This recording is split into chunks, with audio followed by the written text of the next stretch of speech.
Hi everybody, today I'm going to be talking about psychotic and dissociative disorders in the lecture for Psychology 101.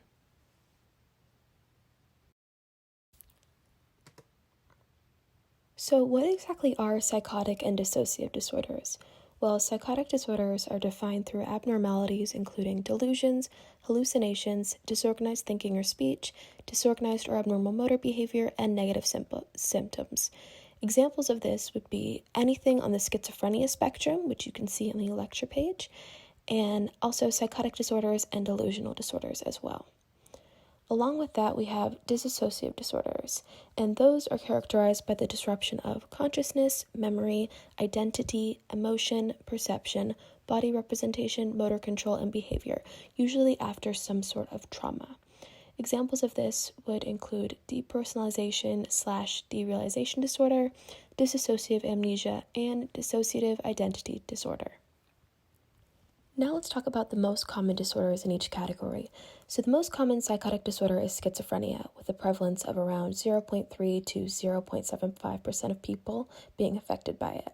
And the symptoms include delusions, hallucinations, disorganized thinking and speech, and catatonic behavior, which is essentially the lack of movement and communication, confusion, and restlessness. Then the most common dissociative disorder is dissociative amnesia, which has a prevalence of around 1% of males and 2.6% of females, which is an average of 1.8% of the United States population being affected. Symptoms of this would include inability to recall important information that you should have successfully stored in your memory, detachment, inability to cope. Now let's talk about some similarities between these two. So a similarity between both schizophrenia and dissociative amnesia would be that they're both chronic psychological disorders. They both cause disruptions in reality. Neither disorder can be treated, only managed. They both are relatively uncommon. Both make it harder to form and keep relationships, as well as both have heavy mental health problems associated with them, sometimes leading to self-harm or even end of life. The differences that we can see is that psychotic disorders are usually diagnosed when people are in their 20s, while dissociative disorders are diagnosed throughout life and sometimes earlier.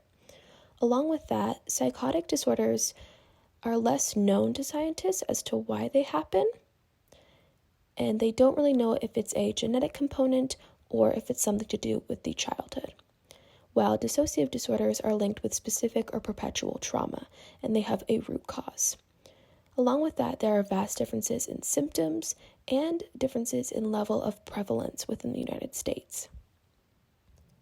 Now let's talk about treatment options. So the first treatment option that I'm going to talk about is medication.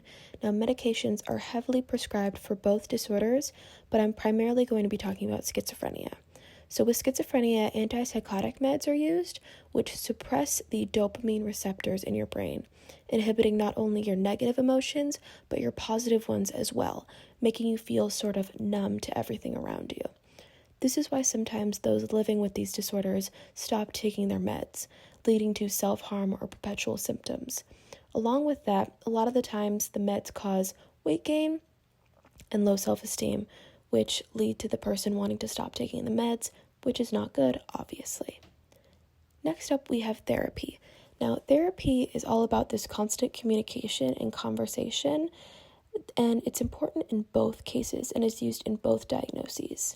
Now, psychotherapy or talk therapy is often used as a way to attempt and bring back or trigger certain repressed experiences or memories, which would be used for dissociative amnesia.